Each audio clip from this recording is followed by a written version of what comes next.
저희들 오늘 이 주신 말씀 가지고서 복으로 매일을 살아가는 삶이라는 제목으로 함께 말씀을 나누도록 하겠습니다. 저희들은 지난 시간까지는 가나안 땅에 들어가서 이스라엘 백성들이 결국 어떻게 될 것인가, 그거에 대해서 모세가 얘기해 주는 그 내용을 다루었습니다.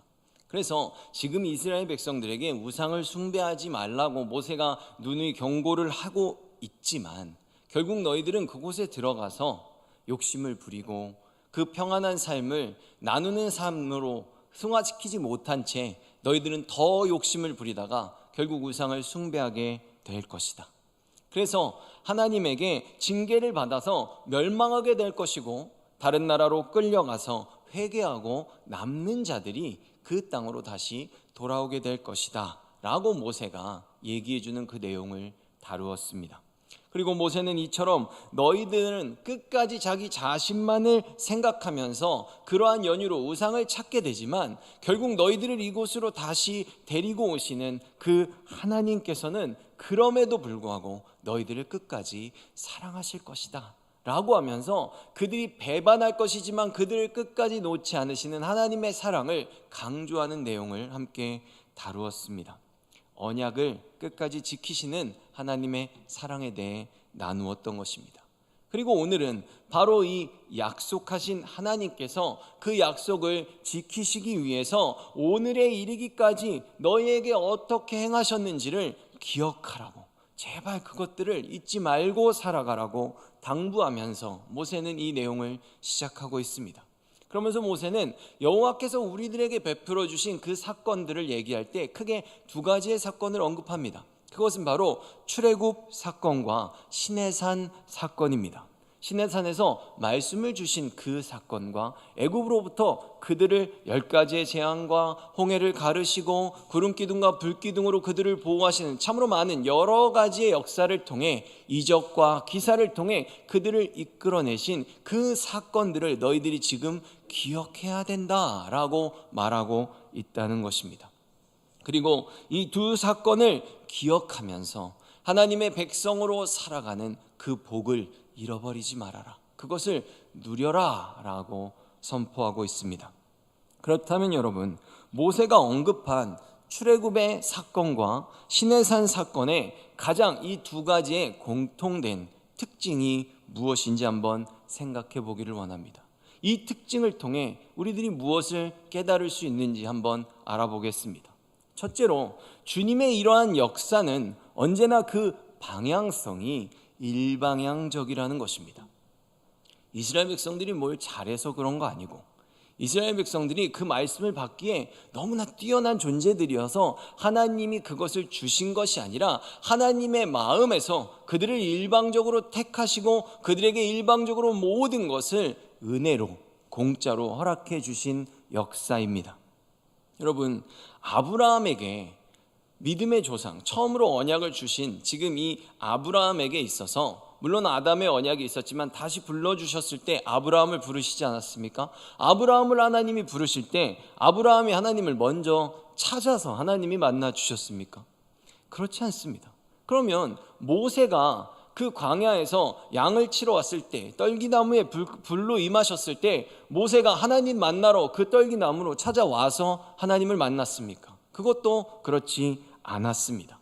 그냥 하나님께서 그들을 일방적으로, 언제나 먼저 다가오시는 하나님, 언제나 우리를 먼저 불러주시는 하나님, 언제나 먼저 우리를 하나님께서 사랑해 주시는 것입니다.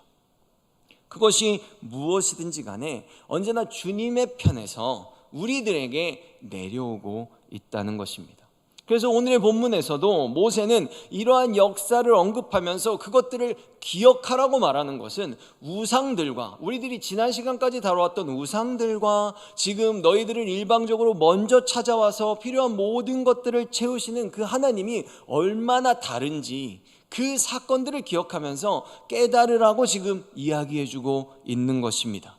특별한 사랑, 이스라엘 백성들을 향한 그 특별한 사랑을 지금 강조하고 있습니다. 너희들이 아무리 원하고 이상한 형상을 만들고 기도하고 찾아도 결국에 아무것도 아닌 그 나무떼기들, 그 돌덩이들은 아무것도 할 수 없지만 하나님께서는 지금 너희들이 생각지도 못했던 때 너희들에게 먼저 찾아오셨고 너희들이 도저히 이해할 수 없는 이 천지를 뒤집는 수많은 이적들을 이미 일으키셨다는 것, 우상들과 하나님은 전혀 같지 않다는 것을 지금 강조해서 알려주고 있는 것입니다.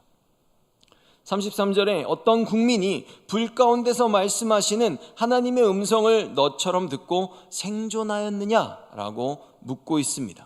왜 이런 말을 하느냐 하면 당시에는 하나님을 만나면, 그래서 하나님에게 어떤 말씀을 듣는다거나 하나님에게 천사를 만나거나 하면 그 즉시 그 사람은 죽는다라는 생각을 이들이 가지고 있었기 때문입니다. 실제로도 그랬고 말입니다.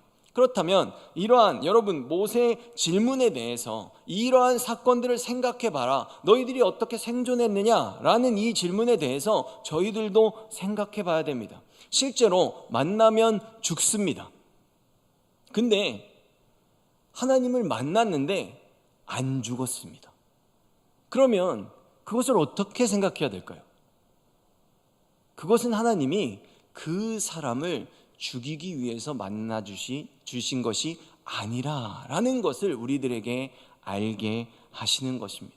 나를 심판하시려고 그러는 것이 아니라 다른 죄인들은 만났을 때 그 즉시 공의 하나님으로부터 죄를 심판하심으로 그들의 생명을 취하실지 모르겠지만 나를 만나 주신 이유는 나를 하나님의 백성으로 삼아 주시기 위해서, 나를 하나님과의 그 관계를 회복하는 언약의 백성으로 만드시기 위해서 만들어 주신 것이다. 나는 너를 심판하지 않는다. 나는 너를 사랑한다 라는 메시지를 지금 모세가 말하고 있는 것입니다. 너희들은 만나고도 죽지 않았다는 그 이유를 상기하라는 것이죠. 여러분, 모세는 하나님을 소멸하는 불로 표현하였습니다. 그래서 구름 기둥과 불 기둥으로 나타나셨고, 엘리야가 제단을 쌓았을 때 바알과 아세라 선지자와 850대 1로 싸울 때도 그 제단을 태운 것은 하늘에서 내려온 불이었습니다. 성막에서 그 제단에 불을 붙인 것도 바로 하늘에서 내려온 불이었고, 솔로몬 성전의 제단의 불 또한 바로 하늘에서 내려온 불이 붙었습니다. 근데 이스라엘은 이런 불 가운데 말씀하시는 하나님을 만나고서도 그들은 그 불로 인해서 소멸되지 않았다는 것입니다.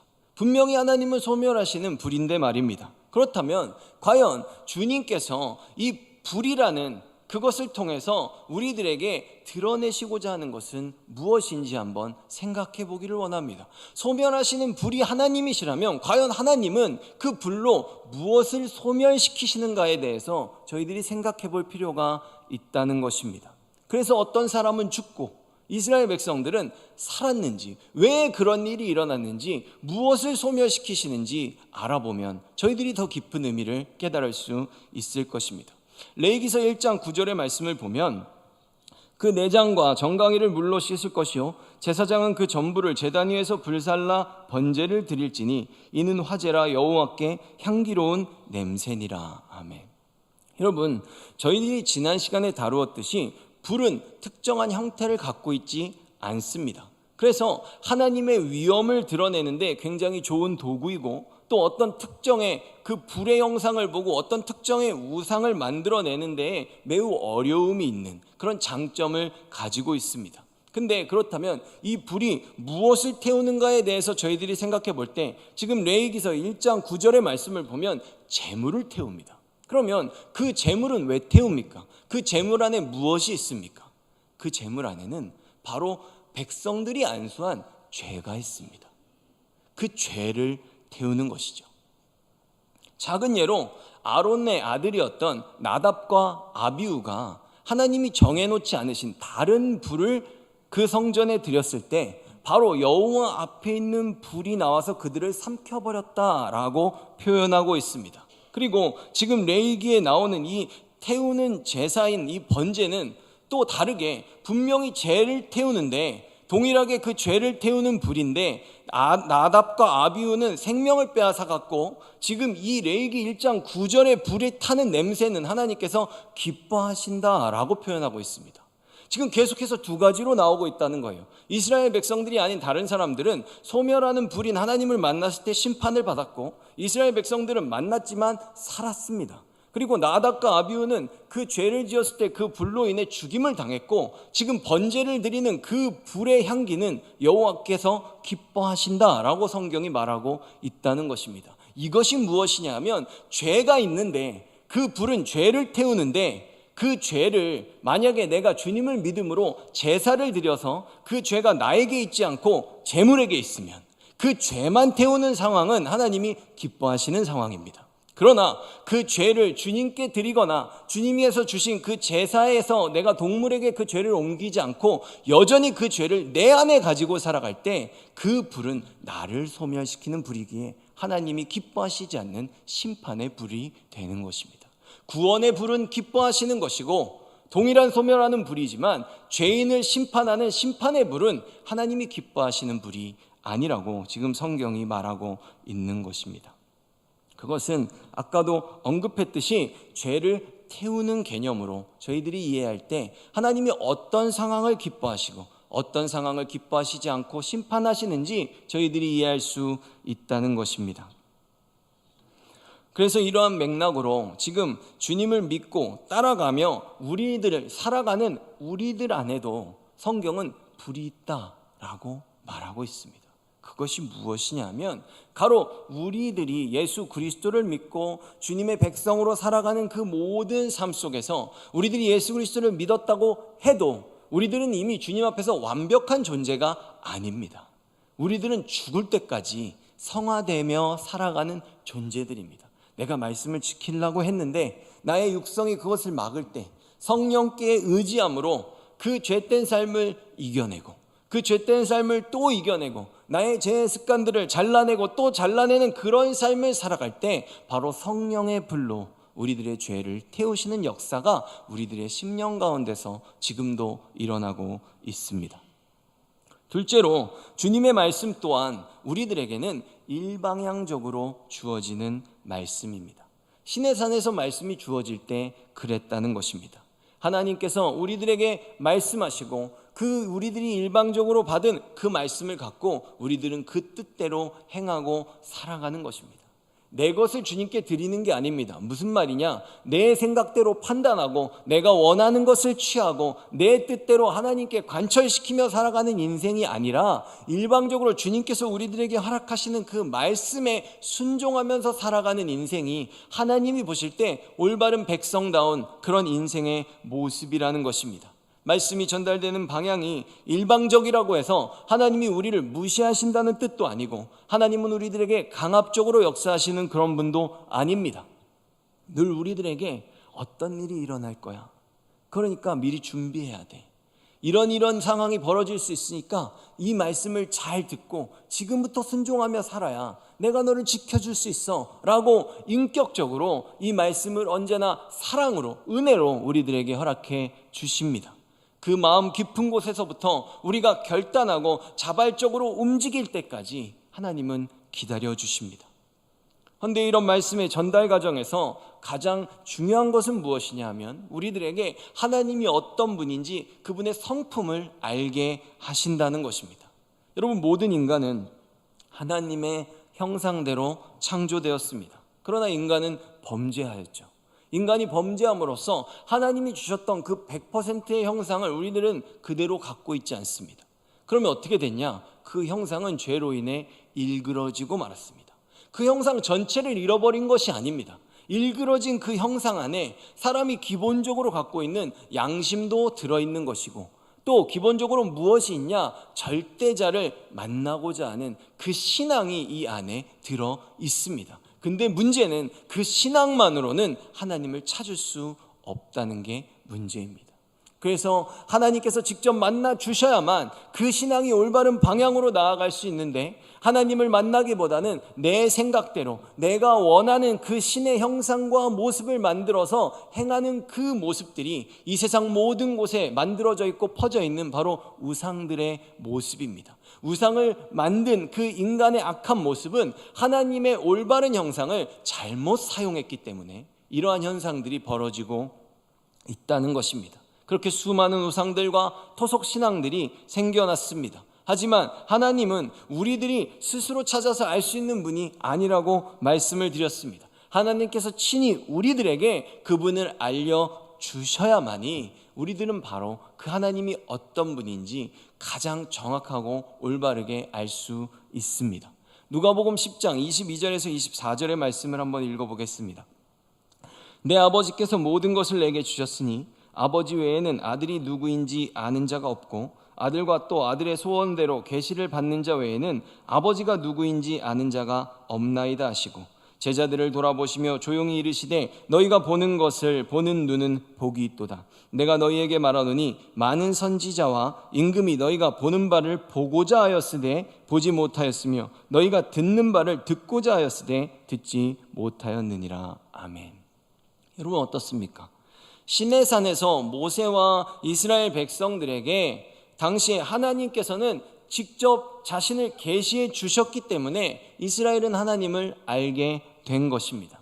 그런데 이것이 지금의 저희들에게도 동일합니다. 지금의 저희들에게 지금 무엇을 알려주셨냐? 그런데 저희들에게는 지금 모세, 이 시내산에서 모세에게 말씀을 주셨을 때보다 더욱더 정확하게 하나님을 계시해 주고 계십니다. 어떠한 방식으로 그렇게 하고 계시냐 하면 히브리서 1장 1절과 2절의 말씀을 보면 옛적의 선지자를 통하여 여러 부분과 여러 모양으로 우리 조상들에게 말씀하신 하나님이 예전에는 선지자들을 통해서도 말씀하셨고 여러 가지의 어떤 지금 불 가운데 말씀하셨고 여러 사람들을 보여주고 어떤 사건들을 통해 말씀하셨는데 2절에 이 모든 날 마지막에는 아들을 통하여 우리에게 말씀하셨으니 이 아들을 만유의 상속자로 세우시고 또 그로 말미암아 모든 세계를 지으셨느니라. 아멘. 바로 지금의 예수 그리스도의 시대를 만났을 때 그리고 그 이후의 시대를 사는 지금의 우리들에게 그리고 앞으로도 영원히 하나님께서는 구약시대의 그 동일한 방식으로 계시하시는 것이 아니라 바로 우리들에게 주어져 있는 그리스도를 드러내는 이 말씀으로 예수 그리스도의 그 복된 삶으로 하나님을 우리들에게 알려주시는 그 방식을 선택하셨다는 것입니다. 그리스도를 통해 하나님의 모든 계시가 집약되고 그것들이 우리들에게 주어지는 것입니다. 여러분 혹시 여러분들은 예수님을 알고 계십니까? 그러면 여러분들은 여호와 하나님이 어떤 분인지 알고 계십니까?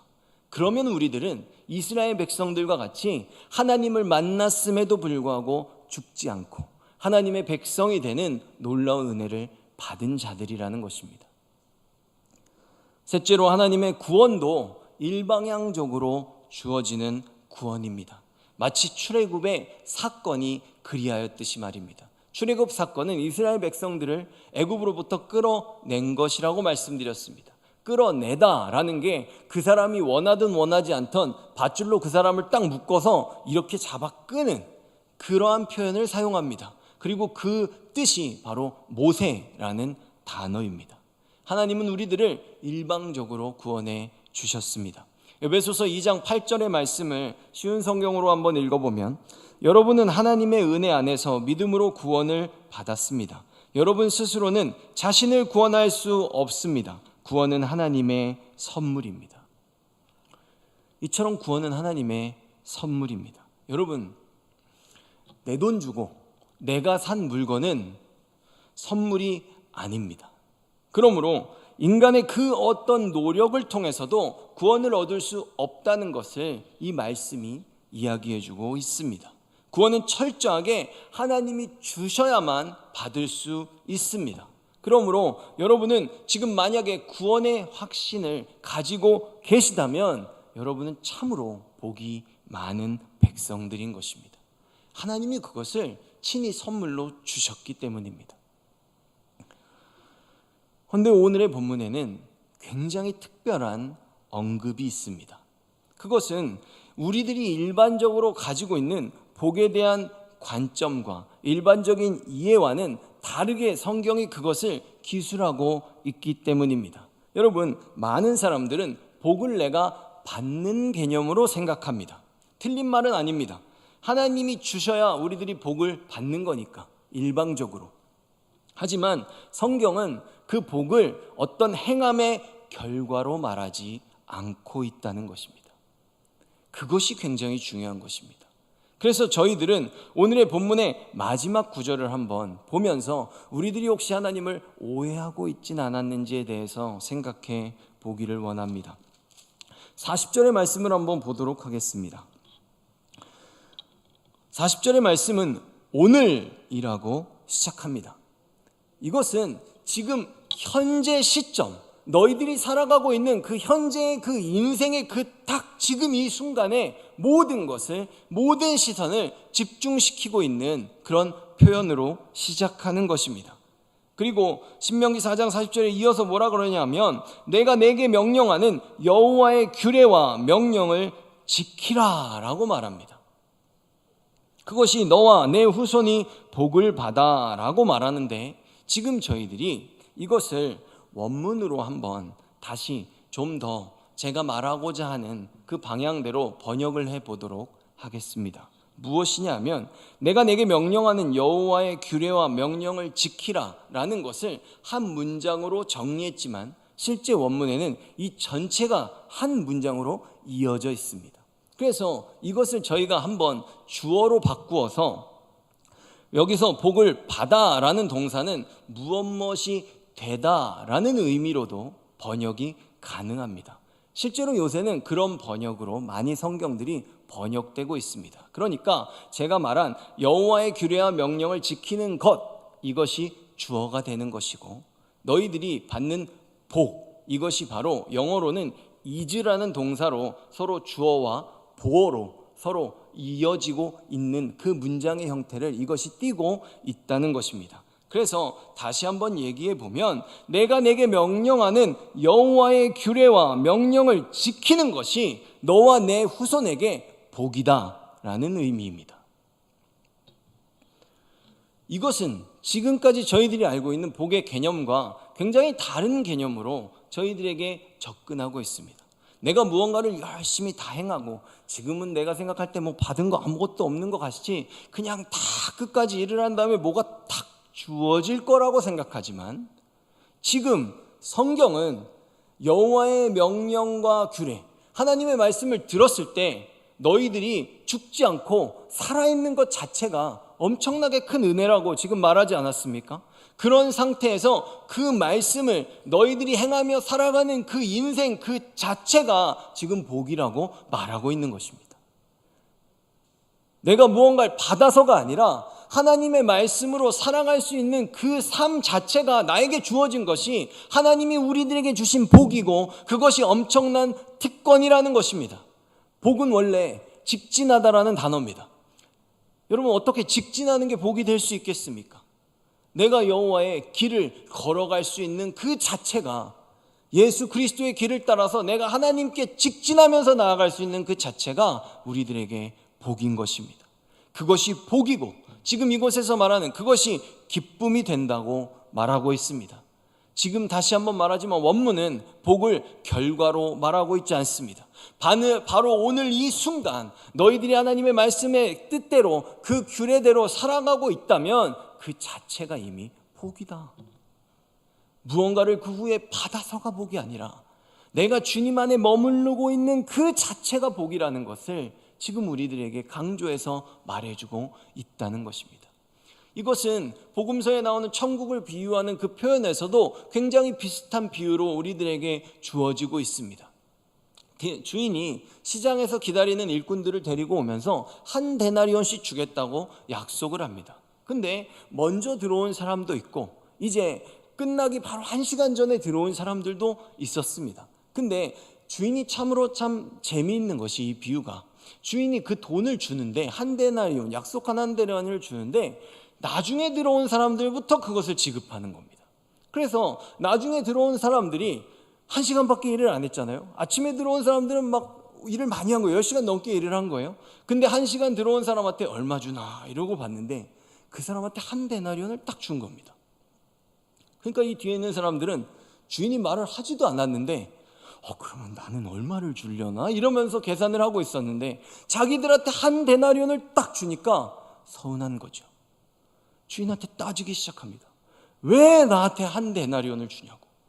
왜 저 사람은 늦게 들어왔는데 한 데나리온을 주고. 근데 주인이 뭐라 그럽니까? 내가 너에게 한 데나리온을 주겠다고 약속한 그대로 나는 약속을 지켰다라고 말합니다. 여러분, 이와 같다는 것입니다. 이 세상에서 힘들게 방황하다가 나의 힘, 나의 실력만 믿고 살아가다가 평생을 고생하다가 나중에 예수 그리스도를 믿고 금방 얼마 안 돼서 삶을 마감하고 하나님을 만나면 여러분 좋을 것 같습니까? 저는 제 친구들이 그런 말 할 때가 있더라고요. 야, 나는 평생 동안 놀고 싶은 거 다 하고 싶은 거 다 한 다음에 죽기 직전에 교회 가가지고 천국도 가고 여기서도 재밌게 한번 살아볼란다 라고 말하지만 이 세상은 우리들에게 그런 삶을 허락하지 않는다는 것입니다. 이미 주인에게 아침부터 부름을 받아서 주인의 그 울타리 안에서 보호를 받으며 주인이 주는 점심밥을 먹으며 그곳에서 할 일이 있어서 밖에서는 할 일이 없어서 발을 동동 구르며 내 능력을 도저히 어떻게 그 능력으로 나의 삶을 해결할 수 없는 그 불안감과 두려움 가운데 살아가는 그 인생이 아니라 주인이 나에게 준 그 일을 열심으로 하기만 하면 주인에게 유익한 종이 될 수 있는 그 자체가, 그 시간 자체가 우리들에게 가장 큰 복이라고 지금 이 말씀이 얘기해주고 있다는 것입니다. 여러분, 내가 무엇을 받아서가 아니라 내가 주님을 섬길 수 있음이 우리들에게 가장 큰 복이라는 것을 기억하시기를 부탁을 드립니다. 오늘 모세가 우리에게 그것을 말하고 있습니다. 너희들의 삶 자체가 너와 내 후손에게 복이다 라고 말입니다. 지금 여러분들은 복을 가지고 살아가고 계십니까? 이런 복을 받는 인생을 살아가는 사람들이 그런 자녀들에게 지금 모세가 영원한 약속을 하고 있습니다. 그런 자들이 영원히 하나님이 허락하신 땅에서 살아가는 것이다. 복으로 살아가고 구원을 선물로 받고 말씀을 받은 이 모든 일방향적인 은혜를 받은 사람들, 그래서 그것에 만족하며 살아가는 사람들, 다른 그 어떤 것도 바라지 않고 한 데나리온으로 우리들에게 결론 지어지는 그 구원을 향해 나아가는 우리들의 그 삶, 그것이 바로 참된 복이고 참된 선한 인생이고 참된 기쁨이 된다는 것을 너희들이 잘 알아야 된다라고 말하는 것입니다. 왜? 그들이 하나님의 말씀을 가지고 가나안 땅에서 열심히 살아가는데 내가 원하는 것을 안 주니까 우상으로 그 마음이 돌아서기 때문입니다. 그 삶 자체가 복인데 다른 것을 복이라고 여기니까, 나의 육을 이롭게 하는 게 복이라고 여기니까, 하나님 안에 있는 그 자체가, 그 삶 자체가 복인데 그것을 이해하지 못하니까 모세가 지금 이들에게 누누이 그것을 기억하라고, 그 어느 누구에게도 아무리 받고 싶어도 가지고 싶어도 누리고 싶어도 인간의 노력으로는 받을 수 없었던 그 축복을 너희들이 받은 것을 잊지 말라고 교훈하고 있는 것입니다. 여러분, 저희들도 이것을 늘 상고하며 살아가기를 원합니다. 그래서 복을 따로 받는 것이 아니라 우리가 살아가는 이 매일매일의 삶이 나에게 복임을 고백하며 나아가는 저희들이 되기를 예수 그리스도의 이름으로 부탁을 드립니다.